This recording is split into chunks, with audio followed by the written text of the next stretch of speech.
ब्रेकनंतर बुलेटिनमध्ये यावेळेला मोठी बातमी येते। चंद्राबाबू नायडू यांनी सरकार विरोधात चांगलाच पुढाकार घेतल्याचं पाहायला मिळतंय। कारण तेलुगू देशम पक्षानं भाजप अध्यक्ष अमित शहा आणि पंतप्रधान नरेंद्र मोदी यांची आता तक्रार केली आहे।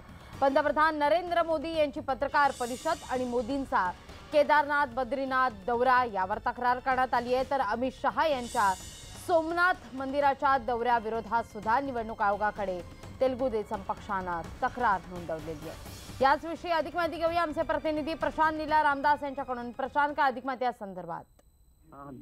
ज्या पद्धतीनं बघितलं जातंय की महत्वाचं म्हणजे तेलुगू देशम पक्षाचे सर्व आंध्र प्रदेशचे मुख्यमंत्री चंद्रबाबू नायडू यांनी थेट पंतप्रधान नरेंद्र मोदींना शरसंधान करण्याचा जवळपास निर्णय घेतला। गेल्या 2 दिवसांपासून ते दिल्लीमध्ये विविध राजकीय नेत्यांच्या भेटी घेतच आहे।